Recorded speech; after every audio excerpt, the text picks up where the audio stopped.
이제 민법 전체를 한번 살펴보는데 이번 시간에는 그죠? 여러분 그죠? 민법의 특성 보면 민법은 몇 파트로 되어 있냐면은 5파트로 되어 있습니다. 몇 파트?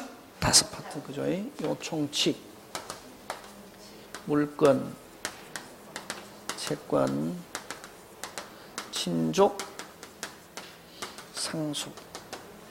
이렇게 몇 개?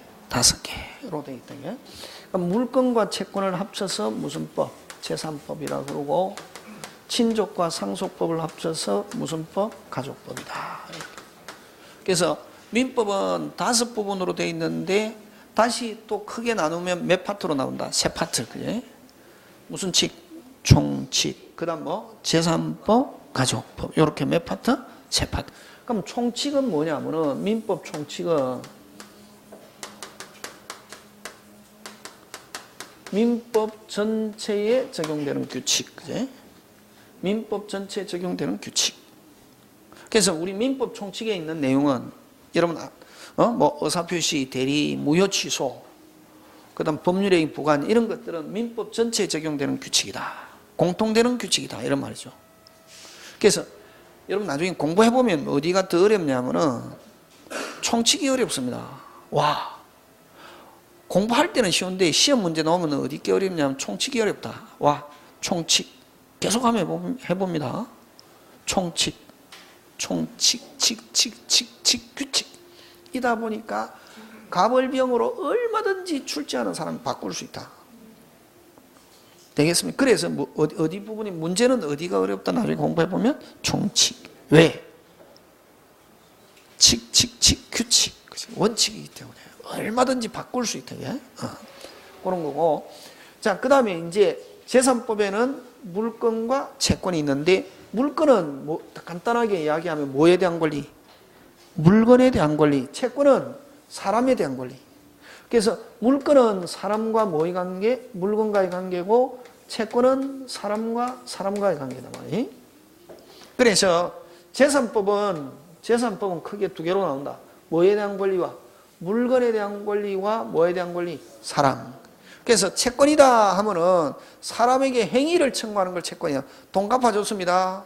뭐 했습니까? 돈 빌려줬습니다. 돈 빌려줬을 때는 돈 갚아라. 행위 청구하는 거. 여러분도 학원에 수강증 끊었잖아요. 수강증 끊고 뭐 해주세요? 강의해주세요. 하는 게 채권입니다. 그래서 수강증을 뭐라고 그러냐면 채권증서다. 이렇게 한다. 수강증을 무슨 증서? 채권증서다. 이렇게 한다. 그래서 재산법은 크게 2개. 뭐에 대한 권리와 물건에 대한 권리와 뭐에 대한 권리? 사람에 대한 권리고, 그 다음에 친족 상속법이 있는데, 그래서 여러분 가족법은 시험 문제 출제하지 않습니다. 우리 중개사에서. 가족법에서는 출제하지 않고, 자, 그러면 우리 시험은 어디 출제하느냐면 총칙, 물권, 채권인데, 총칙도 이렇게 쭉 있으면 총칙도 다 시험 문제 출제 안 합니다. 출제 안 하고 어디에? 요 뒤에 법률행위와 관계가 되는 부분만 시험 문제 출제합니다. 무슨 행위와? 법률행위와 관련이 있는 부분만 출제하고 물건은 다 출제합니다. 여러분 또 물건은 잘 해놔야 됩니다. 뭐를 잘 해놔야 된다? 물건. 왜? 등기법은 무슨 법은? 등기법, 공시법 하잖아요. 공시법에 했죠 한번. 아직 안 했습니까? 안 했습니까? 예. 공시법 안에는 등기법과 지적법이 있는데 등기법은 거의 물건에서 등기법은 12개 나온단 말이죠. 등기법이 12개, 40개 중에 지적법이 몇 개? 12개, 세법이 16개, 이렇게 해서 40개. 요 2개를 무슨 법? 공시법. 공시법이 무슨 법입니까? 빨리. 공적으로 표시. 그래서 여러분 등기의 주목적은 뭐가 주목적이냐면 뭐가 주목적? 공시. 무슨 시? 공시. 공적으로 어떻게 한다? 표시. 그래서 등기부 하면 무슨 지? 누구든지. 무슨 지? 누구든지 열람할 수 있고 등초분 교부 청구할 수 있다. 그런데 여러분 주민등록은 아무나 열람할 수 있습니까? 없습니까? 없죠. 와, 개인정보잖아요. 근데 우리 집 바로 위에 누가 사는지 소유자가 누군지 알 수 있습니까? 없습니까? 있죠. 무슨 부를 열람해 보면 됩니까? 등기부. 왜? 그럼 등기부는 개인정보이다 아니다? 아니다. 왜? 주목적이 뭐가 주목적? 공시. 공적으로 표시. 그래서 공시. 공적으로 표시. 그래서 등기부 하면 무슨 지? 누구든지 뭐 할 수 있고 열람할 수 있고 등초본 교부 청구할 수 있다. 이렇게. 그러면 요 등기법은 뭐를 잘해야 되냐면 요 물건 잘하면 12개 중에 6개 맞출 수 있습니다. 이번 시험을 기준으로 하면. 등기법 아무리 책 달달달 외워도 등기법 12개 맞춘다 못 맞춘다? 못 맞춥니다. 뭐가 안 되면은 민법 물건. 그래서 주로 등기법은 어디에 시험 문제 출제하느냐면은 민법하고 요 등기법하고 요 걸쳐 있는 요 부분에 시험 출제합니다. 순수하게 등기 절차는 시험 문제 출제한다 안 한다? 안 합니다. 그거는 어디에서 출제한다? 법무사 시험에서 출제한단 말이에요. 어디에서 출제한다? 법무사. 중개사 등기법은 민법하고 무슨 법? 등기법하고 걸쳐 있는 거. 되겠습니까? 그래서 어쨌든 물건은 다 출제합니다. 물건은 다 출제하는데 물건 중에서 제외하는 게 있다. 이게 물건 중에서 제외하는 게 있다. 뭐는 제외한다? 질권은 제외합니다.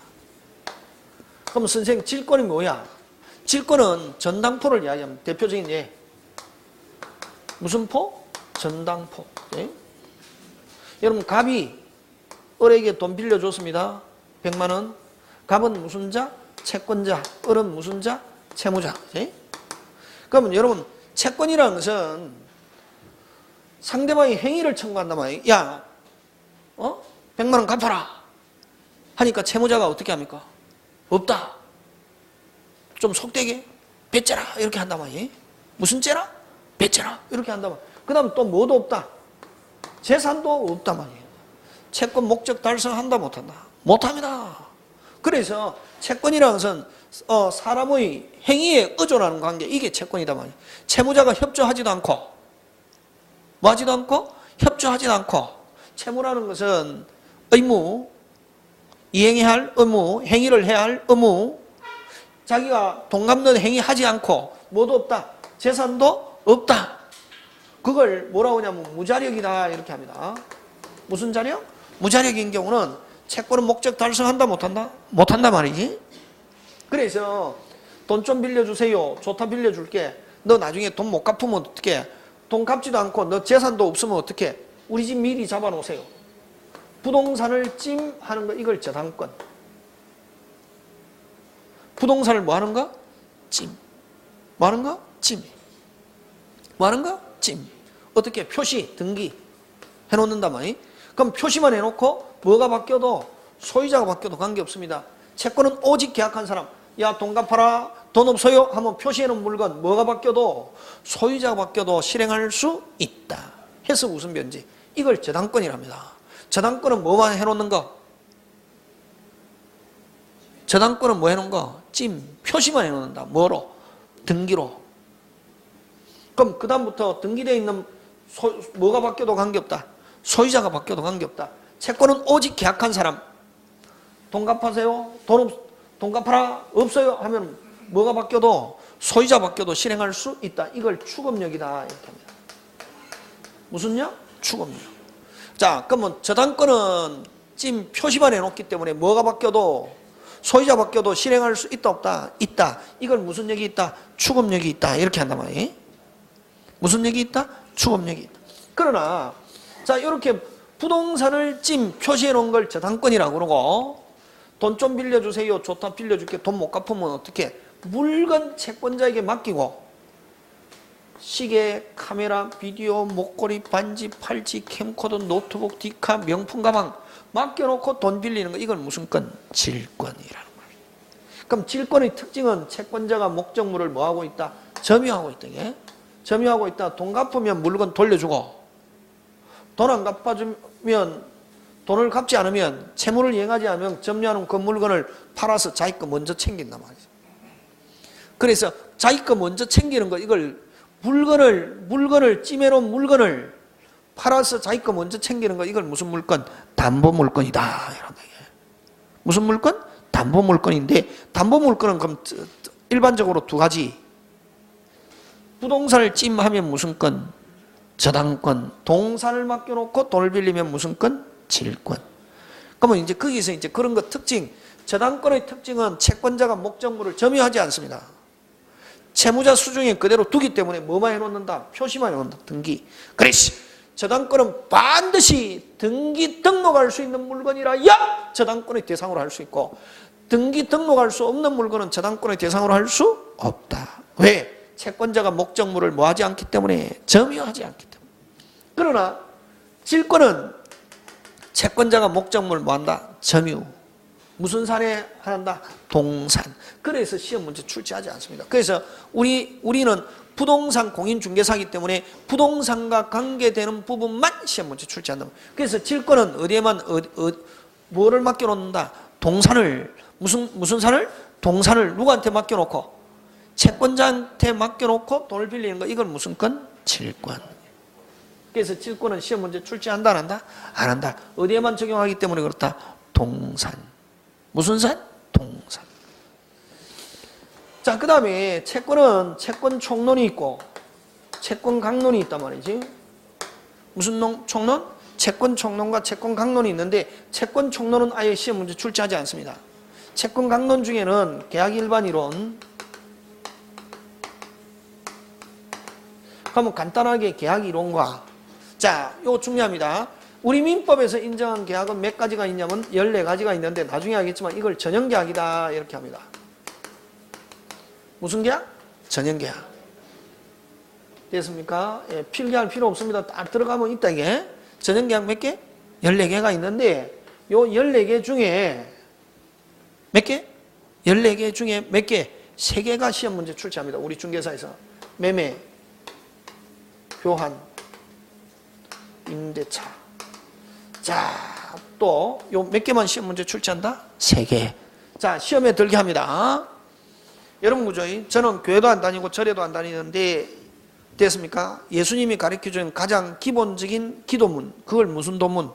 주기도문 이러지 않아요. 그죠? 네. 주기도문에 보면은 뭐에 들지 말게 하옵시며, 시험에 들지 말게 하옵시며, 오늘도 시험에 들지 말게 하옵시며 있잖아요. 그죠? 네. 자, 근데 여러분에게 시험에 들게 합니다. 자, 여러분 수업 시간에 틀려도 괜찮다 이게. 뭐만 하면 됩니까? 시험에만 합격하면 되잖아요. 그죠? 자, 매매 뭐 하는 겁니까? 그러면 시험 떨어집니다. 앞으로 이제 민법 공부했다 매매, 사고 파는 거, 물건 주고 돈 받는 거 이렇게 하면 틀립니다. 매매는 뭐다? 계약. 아까 계약 몇 가지가 있다 했습니까? 14개. 중에 몇 개? 1개가 무슨 매매. 매매 뭐 하는 거? 계약. 매매는 뭐 하는 거? 계약. 매매는 뭐 하는 거? 계약. 매매는 뭐 하는 거? 계약. 매매는 뭐 하는 거? 계약. 그러면 임대차는? 계약. 그렇지. 임대차도 뭐? 계약. 계약이면 끝에 뭐라는 단어가 붙어 있냐면 약정이라는 단어가 붙어야 됩니다. 뭐라는 단어 붙어요? 약정. 자, 그러면 시험에서는 어떻게 나오냐면은 그러면 시험은 간단하거든. 옳은 거 틀린 거 유형은 딱 2개거든. 뭐 한 거? 다음 중 옳은 거, 다음 중 틀린 거. 딱 2 부류잖아요. 맞잖아요. 네. 그러면 자, 그러면 맞는 거 틀린 걸 할 때 매매는, 매도인은 재산권이잖아요. 매수인은 대금을 지급함으로써 승리한다. OX X입니다. 아까 뭐라는 단어가 들어가야 되는데 너 약정. 그렇지. 대금을 지급하기로 뭐 하는 거? 약정이라는 단어. 이거 해야 이거 맞는 거고 이건 틀린 겁니다. 요거 뭐 지급하기로 꼭 끝에 뭐라는 단어가 들어가야 된다? 약정. 그럼 임대차도 마찬가지입니다. 임대인은 사용하게 하고 임차인은 차임을 지급하기로 뭐 하는 거? 약정. 왜? 계약이면은, 자, 앞으로 이제 그럼 규칙. 아까 이야기했잖아요. 여러분, 절도죄, 강도죄, 횡령죄의 공통점은 아까 고의가 있어요. 어떤 고의? 불법, 영득 고의. 남 거를 누구로? 내 거. 하고 타인의 의사를 제압하고 남 거를 내 거로 하면 뭐? 강도, 타인 의사를 제압하지 않고 남 걸 내 거 하면 뭐? 절도 했잖아요. 요건. 맞습니까? 그럼 여기도 마찬가지예요. 계약이다 하면 기준이 뭐냐면은 끝에 뭐라는 단어부터야? 약정. 그렇지. 그게 있네요. 그래서 공부한 사람하고 안 한 사람하고 다르다 말이에요. 그래서 내가 은행에 오래 종사하다 나왔으니까 민법 잘한다. 개똥입니다. 하면 시험 떨어집니다. 뭐 안 듣고, 강의 안 듣고, 책 읽어갖고 힘들다. 왜? 학원에 오면은 전공한 선생이 기준을 가르쳐 주잖아요. 그럼 계약이라는 말 붙으면 끝에 뭐 붙어야? 약정. 그러면 주고받는 건 뭐냐면 매매 계약의 무슨 행? 이행. 그리스. 매매라는 것은 뭐냐 하면 무슨 약? 계약. 매매는 무슨 약? 계약. 끝에 뭐 붙어야? 약정. 약정하고 난 뒤에는 주고받는 것은 무슨 행? 이행. 그래서 돈 주고 물건 받는 것은 매매 계약의 이행이지. 매매 계약의 무슨 행? 이행이지. 돈 주고 물건 받는 그 자체가 매매이다 아니다? 아니다. 매매는 뭐다? 매매는 뭐다? 계약. 그렇지. 되겠습니까? 예. 오늘 학원 잘 온 걸 같이 오죠. 예. 그래서 오늘 학원 괜히 온 것 같아. 집에 차라리 한숨 자고 동영상 가지고 볼 걸. 이렇게 하면은 누구한테 잘못이 있냐면 누구한테 잘못이 있다? 선생한테 잘못이 있다. 선생은 오늘 어디에 잘 왔다. 학원에 잘 왔다. 하게끔 마음에 들게끔 해줘야 할 뭐가 있다. 의무가 있다. 예. 진짜. 그래서 선생은 책에 있는 내용 자체를 열거하는 게 선생이 아니라 책에 있는 내용을 어떻게 터득해서 득도해서 그 방법을 가르쳐주는 게 뭐다? 선생의 책무입니다. 그래서 저는 선생님, 교수님 싫고 저는 무슨 자? 기술자입니다. 뭐 하는가? 합격시키는 기술자입니다. 이때까지 그렇게 살아왔습니다. 뭐 하는 기술자? 합격. 그래서 자, 계약 하면 끝에 뭐 붙어야 된다? 약정. 그치? 그거 잘 냅니다. 자, 그래서 어쨌든 요게 이제 내고, 요거를 이제 우리가 뭐라고 하냐면은 중개사에서 무슨 법이다? 민법이다. 이렇게 합니다. 무슨 법? 민법. 그래서 중개사에서 민법은 민법 우리 전체의 뭐다? 절반이다 생각하면 됩니다. 무슨 반? 절반. 하고, 그 다음 민법 및 민사특별법. 여러분, 특별법은 뭐 하는 건 특별법입니까? 에? 특별법. 이때까지 고민 안 해봤죠, 그죠? 고민 안 하다가 오늘 오니까 뭐 선생님이 물으니까 이제는 될 수 있으면 가까이 갈 수 있어야 됩니다. 그래야 시험에 합격한다. 여기 있는 사람은 거의 다 합격합니다. 거의 다 합격합니다. 선생님 거의면 나를 아니까 그럼 100% 합격합니다. 11월 달, 12월 달 온 사람 치고 시험 떨어지는 사람 없습니다. 합격합니다. 그러면 특별법은 뭐 하는 게 특별법입니까? 예? 간단하게 하면 예외다 이렇게 생각하면 됩니다. 무슨 칙이고 원칙이고 아까 사인과 사인과는 법률관계를 규율하는 일반법, 이거는 원칙, 이건 뭐 예외. 그러면 예외가 많은 국가는 좋은 나라 나쁜 나라? 나쁜 나라. 그렇지? 원칙을 가지고 해결돼야 돼. 항상 특별법은 뭐다? 예외. 그지? 그럼 이 특별법은 어떤 게 있냐면은 집합건물 소유 및 관리에 관한 법률. 자, 여러분 집합건물은 어디 예외냐면 이 물건 파트에 보면 무슨 파트에? 물건 파트에 보면 일물일권주의라는 게 있단 말이지. 무슨 주의? 일물일권주의. 자, 하나의 물건에 몇 개? 한 개의 소유권. 권리 중에서 대표적인 게 소유권입니다. 하나의 물건에 몇 개의 소유권? 한 개의 소유권. 한 개의 소유권이고, 소유권은 어디에 미치냐면 전체에 미칩니다. 일부의 소유권 미치게 할 수 없다. 따라서 하나의 물건에 몇 개? 여러 개의 소유권이 존재할 수 없다. 그럼 여기서 제일 중요한 건 뭐가 제일 중요하냐면은 소유권은 항상 어디에 미치고? 전체에 미치고 일부에만 소유권 미치게 할 수 없다. 자, 그럼 좋다. 물건 하나입니다. 소유권 몇 개? 한 개. 일부에만 소유권 미치게 할 수 있다 없다? 없다. 근데 만약에 일부에 소유권 미치게 할 수 있다면 일부에 소유권 미치게 할 수 있다면 한 개의 물건에 몇 개의 소유권? 여러 개의 소유권. 원래 한 개의 여러 개의 소유권 존재한다 안 한다? 안 한다. 근데 일부에 미치게 할 수 없는데 만약에 일부에 미치게 할 수 있다면 한 개의 물건에 몇 개의 소유권? 여러 개의 소유권이 존재할 수 있다. 예외는 반대잖아요. 일부에 미친다 안 미친다? 빨리. 안 미친다. 근데 일부에 미치게 할 수 있다면 일물권조의 뭐? 예외. 일부에 미치게 할 수 있다면 일물권조의 뭐? 예외. 일부에 미치게 할 수 있다면 일물권조의 뭐? 예외. 맞습니까? 예. 자, 그럼 좋다. 아파트 101동 하면은 한 개로 취급합니다. 물리적으로. 101동 하면 몇 개로 취급한다? 한 개인데, 자, 일부의 소유권 성립한단 말이지. 하니까 한 개의 물건에 몇 개의 소유권? 여러 개의 소유권. 그래서 요 아파트의 일부의 소유권 성립하는 걸 이걸 무슨 소유라고 하냐면 구분 소유다. 이렇게 표현. 무슨 소유? 구분 소유. 전체를 가리킬 때를 뭐라고 하냐면 집합 건물이다. 그러면 구분 소유와 집합 건물은 같은 말 다른 말? 같은 말. 개별적으로 이야기하면은 무슨 소유? 구분 소유. 전체를 가리킬 때는 무슨 건물? 집합 건물. 구분 소유와 집합 건물은 같은 말 다른 말? 같은 말.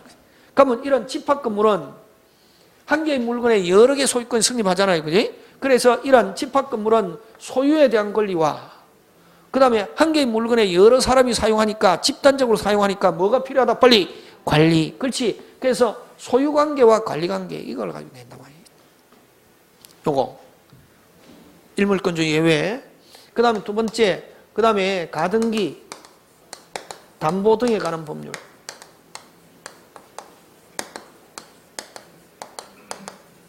그럼 여기는 핵심 단어가 등이 핵심입니다. 그럼 요거는 비전형 담보. 비전형 담보의 대표적인 주자가 가등기 담보인데, 여러분 아까 담보는 아까 돈 빌려주고 채무자가 돈 안 갚을 때를 대비해서 물건을 찜해 놓는 게 이게 무슨 물건? 담보 물건이다. 이렇게 하네. 그럼 물건을 찜해 놓는데 부동산을 찜하면 아까 무슨 건? 빨리 저당권. 동산을 맡겨놓고 돈을 빌리면 무슨 건? 질권. 그러면 원칙적으로 담보 물건은 전형적인 담보는 저당권과 질권 두 개밖에 없습니다. 유치권도 있는데 유치권은 막 여기저기도 안 끼워준다 말이에요. 일반적으로 가면 전형담보다 하면은 가장 부동산을 찜하면 무슨 건? 저당권. 동산을 맡겨놓고 돈을 빌리면 무슨 건? 질권. 그렇게 해야 되거든. 그 두 개만 해야 되는데 사람들이 머리가 좋아가지고 자꾸만 그 두 개를 뭘 하냐면 전형담보다 이런 말 쓰고. 무슨 담보? 전형. 근데 그거 외에 갑이 을에게 돈 1억 빌려주고 갑은 채권자, 을은 채무자잖아요. 그지? 돈 좀 빌려주세요. 좋다 빌려줄게. 돈 못 갚으면 우리 집 저당권 설정하세요. 이게 정상이거든. 근데 돈 좀 빌려주세요. 좋다 빌려줄게. 돈 못 갚으면 너희 집 내 앞으로 미리 소유권 이전해놔라. 미리 소유권 이전해놨다가 채무자가 돈 갚으면은 요 소유권은 어떻게 하고? 말소. 돈 못 갚으면 소유권은 그 채권자가 취득. 그러면 돈 빌려주고 난 뒤에 소유권 이전해 놓으면은 채권자는 채무자가 돈 갚든 안 갚든 신경 쓸 필요 있다 없다? 없다. 이걸 뭐 양도담보다 이렇게 하고. 무슨 담보? 양도담보다 이렇게 하고. 그 다음에 갑이 을에게 돈 1억 빌려주고 갑은 채권자, 을은 채무자인데 야 채무자 너 돈 못 갚으면 어떻게? 저당권 설정하세요. 이게 이렇게 돼야 되는데 저당권 설정하세요. 이렇게 돼야 되는데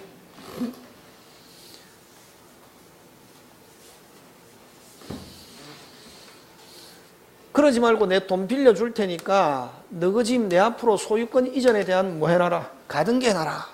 무슨 등기 해놔라? 가등기. 가등기 해놨다가 나중에 채무자 돈 갚으면 가등기 말소, 돈 못 갚으면 가등기를 가지고 무슨 등기? 본등기. 이런 걸 무슨 담보? 비전형 담보다. 이거 원래 못하게 한다 이게. 왜? 채무자의 열악한 지위를 이용해서 채무자를 못 살게 굴고 있기 때문에 못하게 하는데 하지 마라 이렇게 해도 자꾸만 하더란 말이지. 그래서 국가가 양성화시켰다. 좋다 해라. 허용하면서 무슨 법을 가지고?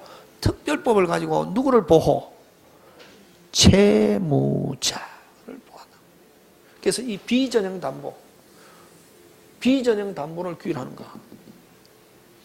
그래서 다음 중 가등기 담보 등에 관한 법률을 적용하지 않는 것 하면 아까 전형담보. 전형담보는 어떤 게 있습니까?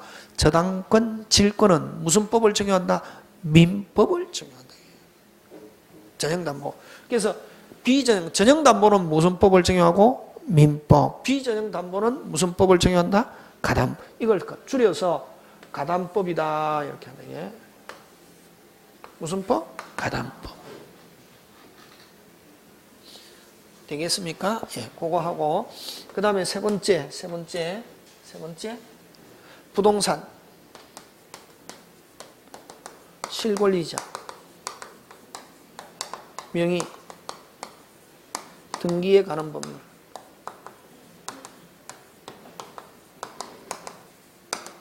여러분 진짜 권리자 명의로 뭐해라? 등기해라. 이걸 줄여서 부동산 무슨 법?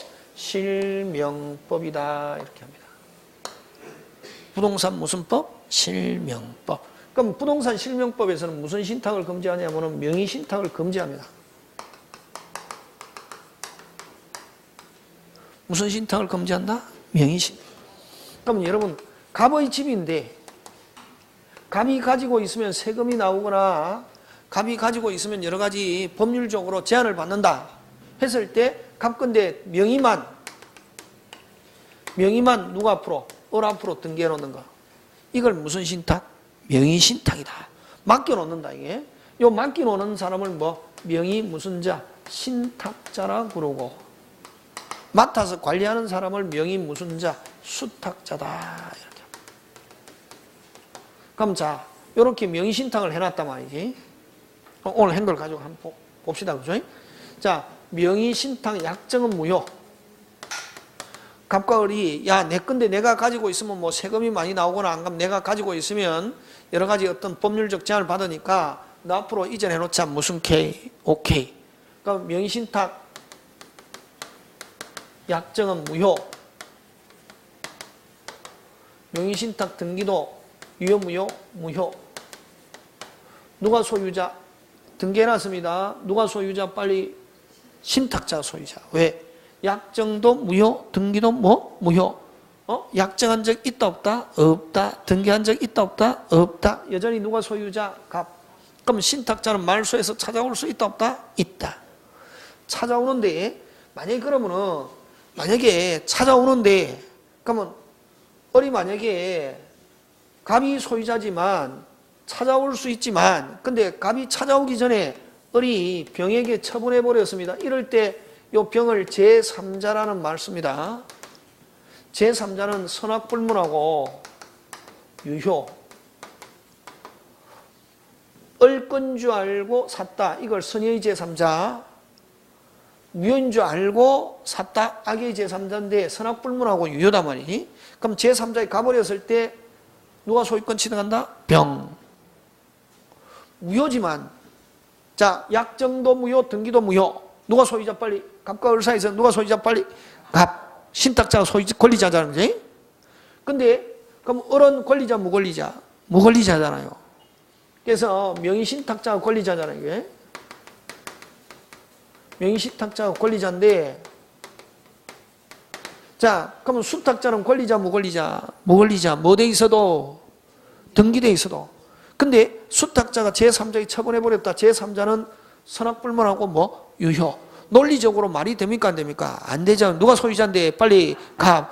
을이 권리자, 무권리자? 무권리자. 을이 병에 처분했다. 병은 그대로 뭐다? 유효. 이런 걸 논리적으로 말 됩니까? 안 됩니까? 안 되잖아요. 이걸 뭐라고 하냐면 거래 안전이라는 말을 쓴다. 무슨 안전? 거래 안전에 의해서 법에서 제3자에 갔을 때 제3자는 무조건 뭐하다? 유효라고 규정이 있을 때 그대로 뭐하다? 유효. 무슨 안전 규정에 의해서? 거래 안전 규정에 의해서. 누가 권리자인데 빨리 갑이 신탁자가 권리자인데 수탁자가 자기 명의로 돼 있는 걸 기하로 제3자에게 처분했다. 제3자는 뭐를 불문하고? 선악불문하고 그대로 뭐하다? 유효. 논리적으로 말 된다 안 된다? 안 되잖아요. 이걸 무슨 안전? 거래 안전. 근데 만약에 하고는 그럼 갑은 을에게 판 돈이라도 돌려주세요 하는 부당이득 반환 청구하는데 중요한 거는 만약에 이게 명의신탁했다는 게 적발되면은 자, 아까 을 앞으로 돼 있는 상태에서는 찾아올 수 있다 없다? 있다.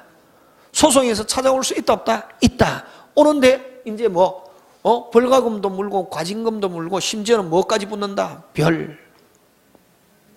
뭐까지도 붙는다? 별. 찾아올 수 있다 없다? 있다. 누가 앞으로 돼 있는 상태에서는 을. 이미 제3자에 가버렸다. 찾아온다 못 찾아온다? 못 찾아오고 가면 을에게 무슨 이득 반환?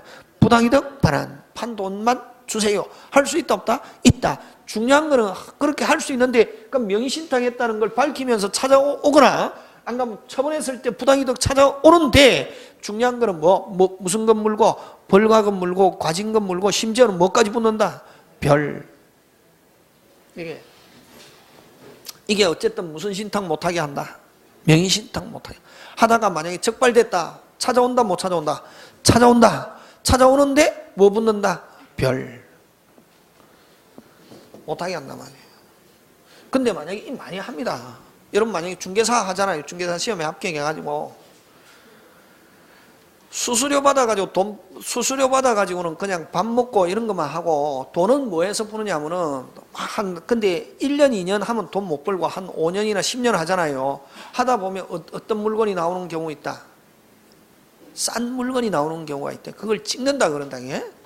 무슨 물건? 싼 물건, 눈 먼 물건이 나오는 경우 있다 없다? 있다. 근데 그게 중개사가 살 수는 있는데 나중에 중개사 처벌하면은 팔면은 처벌받습니다. 그럼 누구 이름으로 사냐면 동생 이름으로 사거든. 그게 무슨 신탁이고?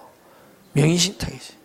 근데 만약에 동생이 팔고 그럼 나중에 동생 이름으로 해놨다가 팔아가지고 어떻게 내 돈 챙기고 동생한테 어느 정도 이익만 예를 들면 30% 주기로 했다 30% 주면 되는데 견물생심이라고 동생이 찾아가지고 팔아가지고 무슨 꿀꺽 하면은 그러면 내가 소송에서 무슨 신탁이다 명의신탁이라는 거 주장하면은 나중에 명의신탁이라는 거 확실하게 드러나면은 부당이득이나 찾아올 수 있다 없다? 있다. 오는데 아까 뭐 붙는다? 별.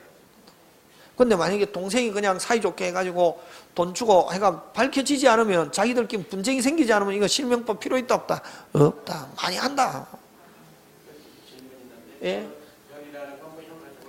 예.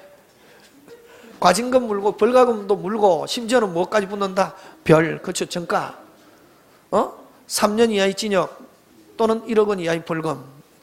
그건 필요 없다. 그건 필요 없고 그냥 근데 시험에서는 그게 안 나오는데 그냥 이제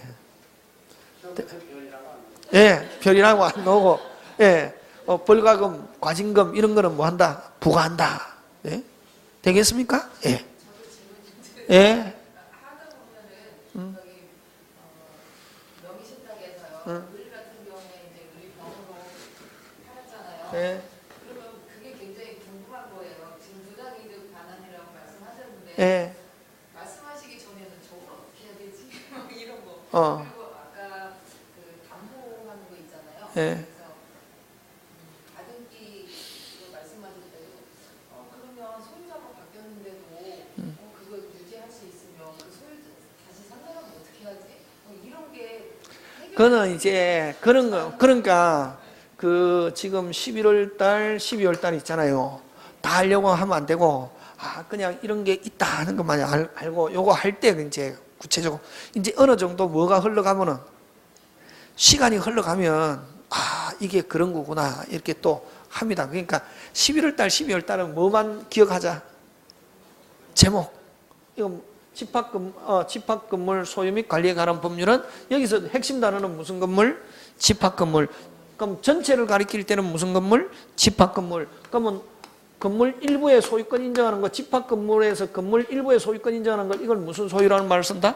구분 소유. 그것만 기억하면 돼. 그럼 구분 소유, 집합건물 대표적인 건 무슨 아파트, 그렇지? 그렇게 기억하고 그 다음에 꼭 담보라는 것은 저당권, 질권뿐만 아니라 아까 채권자가 돈 빌려주고 돈 안 갚을 때를 대비해서 소유권 이전 받으면 무슨 담보? 양도 담보. 또 안 갚아줄 때를 대비해서 가등기 해놓는 건 무슨 담보? 가등기 담보. 그거까지만 기억하면 됩니다. 그 다음에 가등기는 이제 또 언제 하느냐 하면은 그 등기법 시간에 하거든.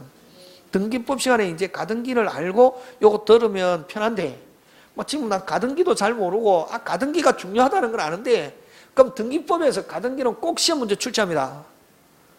무슨 법에서? 등기법 몇 개? 12개 중에 가등기는 죽어도 시험 문제 출제하거든. 그러니까 그건 또 그 등기법 시간에 선생님이 또 자세하게 설명하고 그거 알고 있는 상태에서 이거 또 들으면 또 편하게 넘어갑니다. 그래서 지금은 의문점이 많이 생기고 가슴이 뭐 해도 답답해도 뭐만 기억하자? 용어. 예?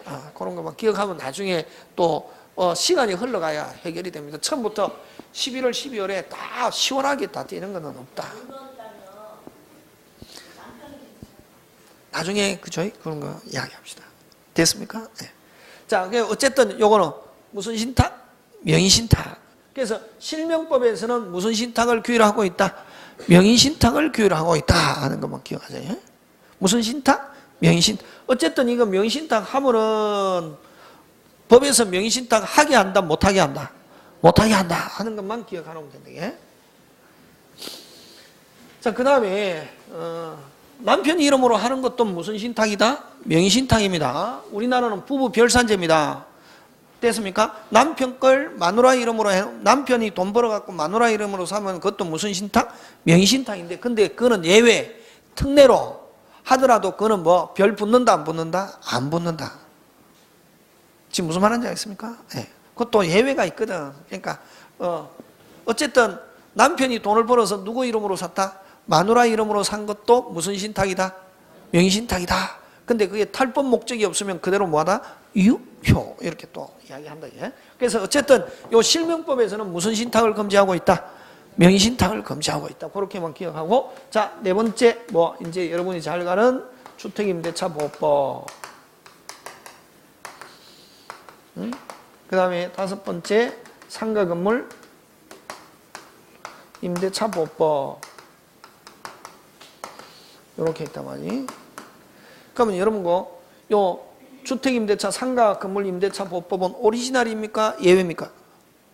예외. 그럼 뭐부터 먼저 알아야 되겠습니까? 오리지널.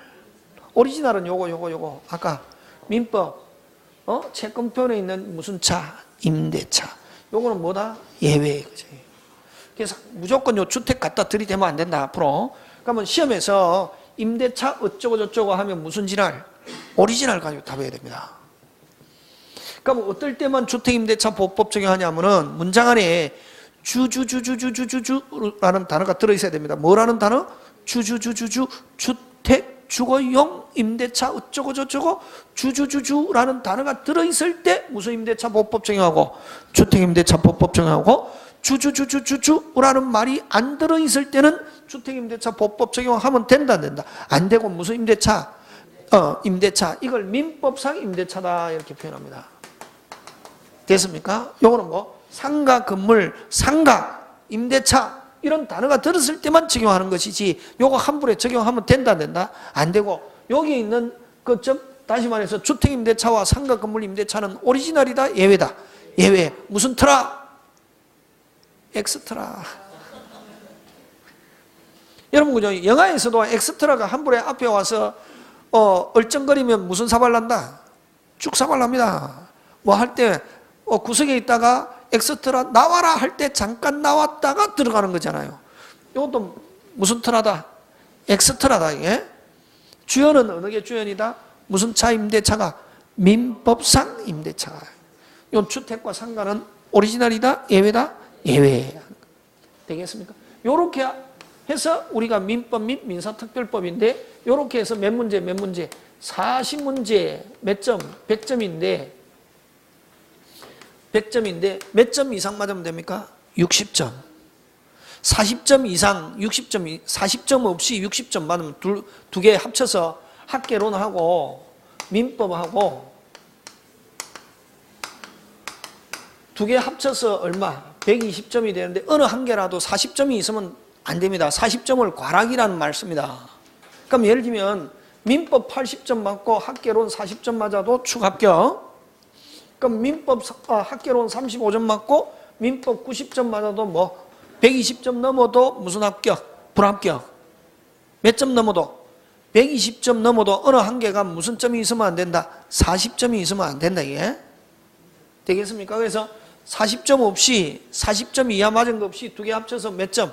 120점이에요. 어쨌든 뭐 60 이상 맞으면 되는데 그러면 어쨌든 60을 기준으로 하면은 한 개 몇 점? 5? 2.5점이니까 몇 개 이상 맞추면 됩니까? 24개 이상. 24문제 이상 맞추면 몇 점 이상? 60점 이상 된단 말이에요. 되겠습니까? 예, 이렇게 되는데 한 개 2.5점인데 그러면 요걸 총칙에서는 대개 몇 개 나오냐면 10문제. 물건에서는 몇 개? 14개. 요걸 계약법이다 이렇게 이야기합니다. 무슨 법? 계약법. 계약법에 몇 개? 10개. 그 다음에 여기에 특별법이 몇 개? 6문제인데 15%. 요거는 뭐 한 개, 이번에 2개, 한 개 이렇게 나왔습니다. 주로 이번에는 실명법에서 몇 개 나오고 2개. 그럼 만약에 주택에서 2개 나오면 실명법은 몇 개? 1개 이렇게 나온단 말이에요. 어느 한 개. 그럼 이번에는 원래는 이게 10개, 14개, 10개, 1개, 2개, 2개, 1개인데 이번에 그럼 이거 한 개 왔다 갔다 할 수 있습니다. 이번에 26회 때 보면 총칙이 9개 나오고 물건이 15개 나왔습니다. 계약법은 몇 개? 10개. 한 개, 2개, 1개 이렇게 나왔습니다. 지금 무슨 말 하는지 알겠습니까? 예. 그럼 대충 이제 그럼 이걸 이 한 개 나오는 걸 이 많은 거를 어떻게 다 하냐? 그러니까 늘 나오는 부분이 있습니다. 그걸 이제 선생이 이야기해 주는 거죠. 해주면 거기에서 여러분이 그것만 잘 받아들이면 쉽게 또 맞출 수 있습니다. 자, 어쨌든 이렇게 되고, 자, 그러면 이제 총칙을 순서를 한번 보는데 총칙에 그럼 총칙에는 어떤 게 있냐면은 민법 총칙에는 제일 앞에 원래는 법률행위. 무슨 행위? 법률행위. 그러면 여러분 법률행위라는 건 뭐냐? 법률행위 하면 추상적이잖아요. 그럼 구체적인 거 어떤 게 있냐면은 법률행위 중에 대표적인 게 뭐가 있냐면 계약이라는 게 있습니다. 그래서 여러분 법률행위 하면 잘 모르겠다 하면 무슨냐? 계약. 그러면 법률행위 어쩌고저쩌고 하면 잘 모르겠다 무슨냐? 계약. 그럼 법률행위 대표적인 주자가 무슨 약이다? 계약. 됐습니까? 예. 그 다음에 법률행위는 반드시 뭘 요소로 하느냐면 의사표시를 요소로 합니다. 무슨 표시? 의사. 그럼 법률행위다! 안에 뭐가 들어있어야 된다? 의사표시. 그럼 의사표시 대표적인 게 어떤 게 있냐면은 청약과 승낙. 그 다음에 법률행위가 있으면 효과가 발생이 되는데 효과는 행위자가 뭐 한 대로? 의욕한 대로, 합의한 대로 효과 발생한다. 하는 게 법률행위입니다. 그래서 다시 법률행위는 반드시 뭘 요소라고? 의사표시. 그 다음에 법률행위는 행위자가 뭐 한 대로? 의욕한 대로 효과 발생한다. 그럼 이 법률행위에 대해서 쭉 설명하고 다음에 나오는 게 뭐가 나오냐면은 무슨 표시? 법률행위 핵심적인 요소 무슨 표시? 의사표시. 의사표시. 그러면 의사표시 다음에 나오는 게 대리. 그럼 왜 이게 대리가 나오냐 하면은 요 대리를 법률행위 확장이다. 법률행위 무슨 자? 확장이다. 그럼 여러분 아까 요 의사표시 파트에는 요 107조 우리 비진의 의사표시 108조 통정의 표시 109조 착오 110조 사이강박. 여러분 아까 착오했잖아요. 착오는 오직 누구만 가지고 판단한다? 표자. 표자가 무슨 부분에 착오가 있으면 중요 부분에 착오가 있으면 뭐 할 수 있다? 취소할 수 있다. 중요 부분이다 아니다 입증 책임 누가 진다? 표의자. 그 다음에 사이강박은 아까 누구의 잘못으로? 상대방의 잘못으로 표자가 완전하지 못한 심리적 상태에서 의사표시했기 때문에 뭐 할 수 있다? 취소할 수 있다. 이런 거 여기서 쭉 하고. 그 다음에 이제 대리가 나오는데 왜 갑자기 대리가 나오냐면은 자, 다시 합니다. 법률행위는 반드시 뭘 요소라고? 의사표시. 그 다음에 법률행위 핵심적인 요소가 의사표시. 그 다음에 법률행위 확장 대리. 요 대리도 쉽습니다. 대리는 원래 본인과 누가 법률행위 한다? 상대방. 자, 본인과 누가 법률행위 합니까? 상대방. 자, 본인과 누가 법률행위 한다? 상대방. 계약 체결한다 이런 말이죠. 그지? 그럼 아까 갑과 을이 계약 체결할 때 어느 한쪽은 기준으로 삼을 수밖에 없는데 아까 갑을 여기서는 뭐 본인, 아까 의사표시에서는 아까 갑을 뭐라고 했습니까? 표의자. 그거 기억했는데, 그럼 갑과 을이 법률행위 해야 되는데 본인과 상대방이 법률행위 해야 되는데 본인이 바쁘다든가 본인이 능력이 없다든가 해서 누구를 선임합니까? 대리인을 선임합니다. 맞습니까? 그럼 대리인과 누가 법률행위 합니까? 상대방. 그래서 대리에서는 요 삼각형을 기억하면서 모든 걸 풀어야지 그냥 문장을 가지고 하면 안 된단 말이지. 다시 본인과 누가 법률행위 된다? 상대방. 그럼 본인이 바쁘다든가 본인 능력이 없다든가 해서 누구를 대리인을 통해서 대리인과 상대방이 한단 말이죠. 한때 자 그러면 일반적으로 대리인은 본인이 시키는 대로 하지만 우리 법에서는 판단 결정 누가 하느냐면 대리인이 독자적인 의사결정권을 가집니다.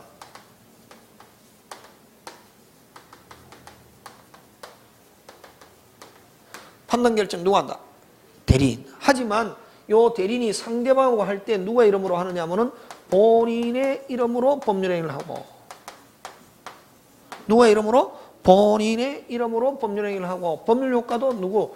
본인에게 기속합니다. 자, 다시 대리의 가장 포인트는 판단 결정 누가고 대리인, 판단 결정 누가고 대리인. 근데 대리인이 하지만 누구의 이름으로? 본인의 이름으로 법률행위를 하고 법률효과도 누구? 본인에게. 그럼 모든 법적 책임 누가 진다? 본인. 그럼 누가 하지만? 대리인이 하지만 누가 한 거나 똑같아? 본인. 법적 책임은 누가 진다? 본인. 누가 이름으로? 본인의 이름으로 법률행위를 하고 법률효과 누구? 본인에게 기소한단 말이에요. 그러면 했을 때 그럼 대리인이 했다. 누가 전부 다 책임진다? 본인. 누가 기준? 본인. 그럼 대리인이 했다. 본인에 대해서는 뭐? 유효. 자, 근데 그러면 요 대리인이 했을 때 본인에게 유효가 되기 위해서는 본인이 야, 내 대신 좀 해라 하는 거, 이걸 뭐라고 하냐면 수권행위다. 이렇게. 권한을 뭐 하는 거? 수행하는 거. 그러면 요 수권행위가 있는 상태에서 대리인이 했다. 누가 책임진다? 본인. 근데 무슨 행위가 없는 상태에서는? 수권행위가 없는 상태에서 누가? 대리인이 누구를 사칭해서? 본인을 사칭해서 했다. 이걸 무권대리다. 이런 말씀입니다. 어렵지 않습니다. 여러분. 그래서 요 흘러가는 과정을 정확하게 알면 쉽거든. 근데 책 줄치면 어렵다. 그러면 아까 조금 전에 했잖아요. 대리인이 한 건 누구한테 기속? 본인에게 기속. 본인에 대해서 유효하기 위해서는 원칙 무슨 행위가 있어야? 무슨 행위가 있어야? 수권행위가 있는 상태에서 누가 했다? 대리인이 했다. 누가 책임진다? 본인. 그럼 수권행위가 무슨 검? 조금. 무슨 검? 조금. 근데 수권행위가 조금도 없다. 없는 상태에서 누가 대리인이 누굴 사칭해서 본인을 사칭해서 했다? 그걸 무슨 대리라는 말 쓴다? 무권대리. 본인 책임진다 안 진다? 안 진다. 그걸 그럼 누가 기준? 본인. 본인 책임 안 진다는 말은 무권대리 하면은 본인에 대해서 유효 무효? 무효. 자, 그러면은 근데 여기에 요 본인과 요 대리인의 요 관계를 뭐라고 하냐면은 대리권이라는 말을 씁니다. 무슨 권? 대리권. 그럼 요 대리권이 있는 상태에서 대리인이 했다. 누가 책임진다? 본인. 그러면 요 대리권에는 됐습니까? 그럼 요 대리권이 성립하려면은 임의 대리에서는 여러분 임의 대리는 본인이 직접 해도 되는데 누가 해도 되는데 본인이 직접 해도 되는데 누굴 통해서? 대리인을 통해서 하는 것을 무슨 대리인? 임의 대리인이라고 그러고 임의 대리는 본인이 내 대신 좀 해라 하는 본인의 무슨 행위? 수권행위가 있습니다. 본인의 무슨 행위? 수권행위가 있는 상태에서 대리인이 했다? 누가 책임진다? 본인. 그럼 수권행위가 없는 상태에서 대리인이 본인을 사칭해서 했다? 뭐? 무권대리, 무효. 그럼 이런 대리권이 성립하기 위해서는 대리권이 발생하려면은 임의 대리는 무슨 행위가 있어야 되고? 수권행위. 자, 그럼 법정 대리는 아까 법정은 뭐로 바꿔라? 법률 규정. 무슨 규정? 법률 규정에서 대리인된 사람을 무슨 대리인? 법정 대리인. 자, 미성년자의 법정 대리인은 누구다? 아까 친권자다. 어디에 규정이 있다? 친족상속법에, 친족법에 규정이 있다면 민법에. 그래서 그럼 법정 대리는 이런 대리권이 발생하려면 뭐가 있어야 되겠습니까? 빨리 법률 규정. 법률 규정의 뭐 근거가 있는 상태에서 대리인이 했다. 누가 책임진다? 본인. 그럼 이런 뭐 임의 대리는 무슨 행위도 없고 수권 행위도 없고 법률 규정이 없는 상태에서 누가 대리인이 누굴 사칭해서 본인을 사칭해서 했다. 이건 무슨 대리? 무권 대리. 무권 대리 효과 본인은 뭐 지지 않는다? 책임지지 않은. 그럼 본인에 대해서는 유효 무효? 무효. 책임 안 지려면 어쩌면 된다? 가만히 있으면 됩니다. 그래서 중요합니다. 본인이 가만히 있는다는 말은 뭐 지지 않는다? 책임지지 않는다. 뭐 지지 않는다? 책임. 근데 본인이 책임 안 지려면 뭐 다물고 입 다물고 가만히 있으면 되고 책임지려면 뭐 하면 된다? 추인. 책임지려면 뭐 하면 된다? 추인. 그런데 본인이 안 그래도 야, 나 다른 사람한테 시키려고 했는데 너 미리 잘했구나 하는 본인의 추인이 있으면 본인이 뭐가 있으면? 추인이 있으면 요 무권 대리인이 사칭한 건 몽땅 누가 책임진다? 본인. 그래서 무권 대리는 무효인데 본인의 뭐가 있으면? 추인이 있으면 뭐해서? 소급해서 처음으로 돌아가서 앞에 사칭한 거 몽땅 왜서? 소급해서 그 자체가 유효. 자, 여기서 또 시험 문제 출제하게 추인이라는 단어가 오리지널 추인은 아까 취소할 수 있는 행위 추인. 취소는 유효인데 무슨 정유효? 아까 유동적 유효. 무슨 정유효? 유동적 유효인데 여기서 취소권자가 뭐 하면은 추인하면은 언제부터? 그렇지. 그때부터 무슨 정유효? 확정적 유효.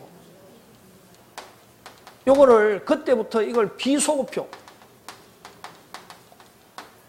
근데 무권대리 추인은 무권대리는 누가 추인합니까? 본인의 추인이 있으면 뭐해서? 소급해서 그 자체 소급해서 이거.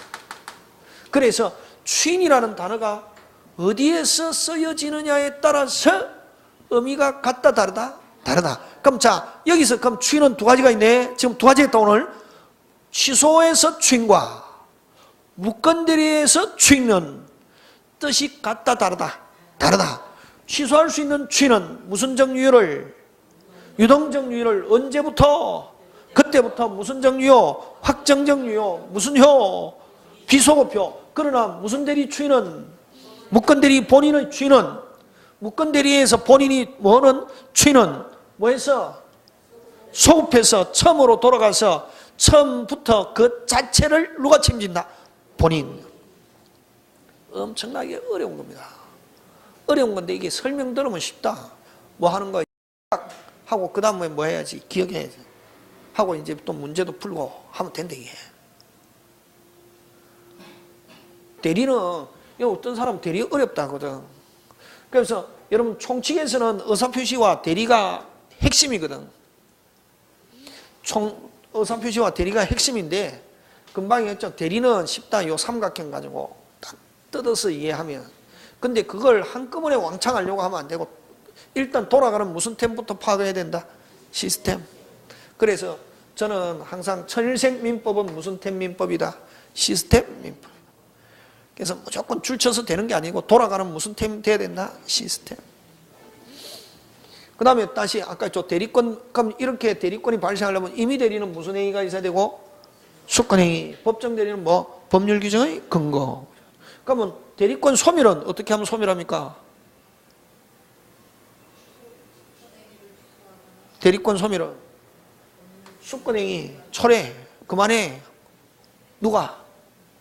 본인이 대리인한테 뭐 그만해 하면 되고 법정 대리는 뭐 없애면 됩니까? 법률 규정 없애면 되지. 쉽다. 그리고 또 꼭 기억해야 될 게 항상 나왔을 때 이 제목을 무시하면 안 된다 이게. 뭐를 무시하면 안 된다? 제목. 그래서 여러분 오늘 여러분에게 이야기한 것 중에 중요한 것은 아까 원칙이 있고 뭐가 있고 예외. 항상 주연이 있고 무슨 트라가 있다? 엑스트라. 그죠? 있고 그 다음에 항상 뭐 국어를 잘하는 방법은 뭐 해라? 끊으라. 끊는데 경우, 때, 면, 끊으면 보인다. 이게 잘 안 보일 때. 그 다음에 또 항상 또 하나 더 강조합니다. 뭐 제목을 무시하면 안 된다. 절대로. 제목에 뭐가 있다? 핵심이 있다. 그럼 여기도 마찬가지죠. 집합건물에서는 집합건물 소유 및 관리에 관한 법률. 딱 집합건물엔 두 파트. 뭐에 관계와 소유에 대한 관계와 뭐 관리에 대한 관계. 그죠? 가등기 담보 등의 핵심 단어는 뭐 등, 무슨 담보? 비전형 담보. 비전형 담보의 대표적인 주자가 무슨 담보다? 가등기 담보. 꼭 가등기 담보만 적용되는 것은 아니다. 비전형 담보. 실명법. 그 다음에 주택임대차, 상가 건물임대차는 오리지널이다, 예외다? 예외. 그래. 무슨 트라? 엑스트라. 그러면 오리지널은 어느 거? 무슨 상 임대차? 민법상 임대차. 매매는 뭐 하는 거다? 계약. 계약이면 끝에 뭐 붙어야? 약정. 임대차도 뭐 하는 거다? 계약. 끝에 뭐 붙어야 된다? 약정. 너무 잘 배웠습니다, 오늘.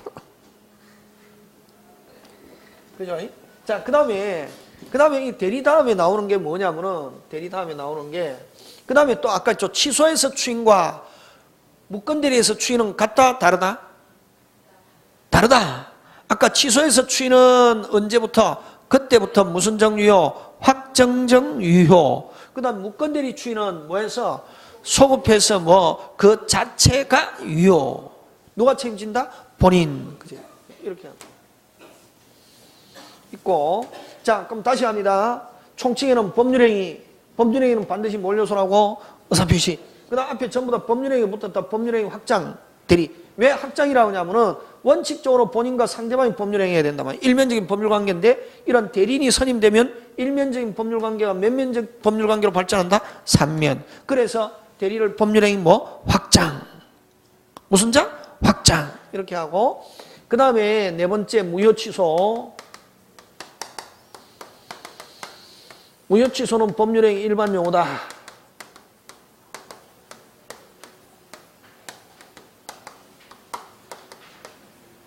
그 다음에 마지막으로 법률행위 보관.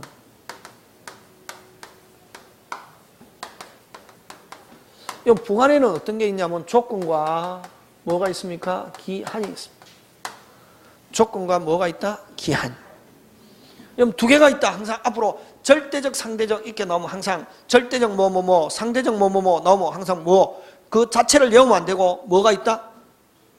기준. 뭐가 있다? 기준. 그럼 여기도 마찬가지다. 법률행위의 보관. 법률행위 보관인데 법률행위 보관이 붙게 되면 그 법률행위는 불완전한 법률행위고 제한받는 법률행위다 말이죠. 그럼 보관에는 뭐가 있다? 조건과 기한. 그럼 조건에는 어떤 게 있다? 조건은 뭐를 조건이란다? 장래의 도래가 불확실한 사실.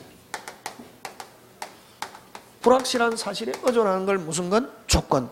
기한은 장래 도래가 확실한 사실. 확실한 사실에 의존하는 걸 무슨 한? 기한. 자, 그럼 여기는 불확실하면 무슨 건? 조건. 확실하면 뭐? 기한. 또 시험에 들게 합니다. 틀려도 괜찮다. 뭐 해도 괜찮다? 틀려도 괜찮다. 자, 그럼 좋다. 갑니다.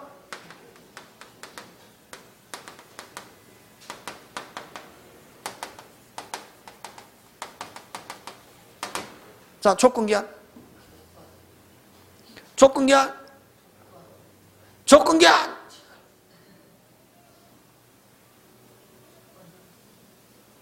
조건기한. 조건기한. 조건, 그지? 라고 해야 선생이 허무해야 합니다. 기한이 되게. 느낌 가지고 하면 안 된다, 앞으로. 느낌 가지고 하면 안 되고, 뭐 한다? 따져야 된다. 뭐, 근데 이게 비 온다, 안 오나? 언제 아무렇지 않잖아, 지금. 그럼 옷 받는다, 못 받는다? 받잖아요. 100% 받잖아요. 100% 받잖아요. 옷 받는다, 못 받는다, 빨리. 뭐만 오면은? 뭐만 오면은? 그렇지, 그러니까 기한. 근데 내일 비가 오면 옷 한 벌 사주겠다 하면은 못 받을 수도 있잖아요. 못 받을 수도 있잖아요. 내일 비 오면 받지만 안 오면 받는다 못 받는다? 못 받는다. 효력이 발생 안 할 수도 있으면 이건 무슨 건? 조건. 이거는 반드시 받는다 안 받는다? 받는다. 되겠습니까? 예. 그러면 이거 사법시험 문제 나온 거. 우리 집 강아지가 죽으면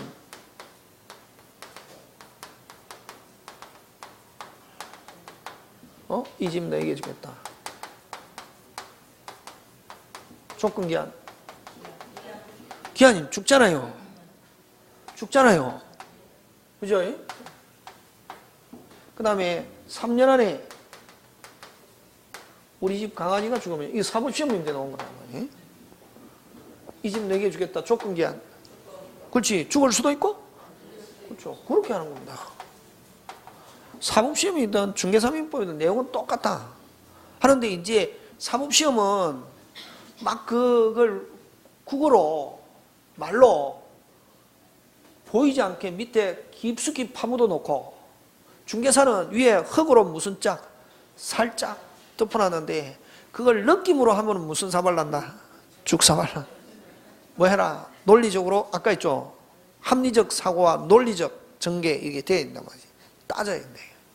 응? 이렇게 해서 이제 총칙 끝나면 그래서 총칙은 아까 무슨 행위와 관계되는가? 법률행위. 법률행위는 반드시 몰려서라고 의사표시. 그럼 법률행위 확장 뭐 대리. 그럼 법률행위 일반적인 용어 뭐 무효 취소. 법률행위 뭐 부관. 앞에 전부 다 뭐가 붙어 있습니까? 법률행위. 다시 무슨 행위라는 말이 붙어 있습니까? 법률행위. 법률행위는 반드시 몰려서 법률행위 의사표시. 그럼 법률행위 확장 뭐 대리. 그다음 법률행위 일반적인 용어 뭐 부관, 무효 취소. 그럼 법률행위 부관. 앞에 전부 다 무슨 행위 붙었습니까? 법률행위. 법률행위 핵심적인 용어. 그래서 요 총칙은 몇 파트로 나온다? 5파트. 무슨 행위? 법률행위, 의사표시, 대리, 무효 취소, 법률행위, 부관. 이렇게 5개인데 요 중에서 중요한 게 아까 총칙에서의 핵심은 뭐가 핵심이라 했습니까? 무슨 표시와 의사표시와 대리가 핵심이다. 예? 대리는 항상 삼각형 안에서 이야기가 되는 게. 그러면 원칙적으로 이제 이 법률행위부터 시험 문제 나오는데 우리 이제 책에서는 다음 주에 아마 책 여러분 받겠지만 책에서는 앞에 무슨 변동부터 나오냐면 권리 변동부터 나옵니다. 무슨 변동? 권리 변동. 예? 그럼 권리 변동 중에 핵심적인 게 무슨 행위다? 법률행위다 말이에요. 그래서 이 권리 변동에는 어떤 게 있는가 하는 걸 잠깐 이따가 살핍니다. 잠깐 쉬었다가 계속 합니다.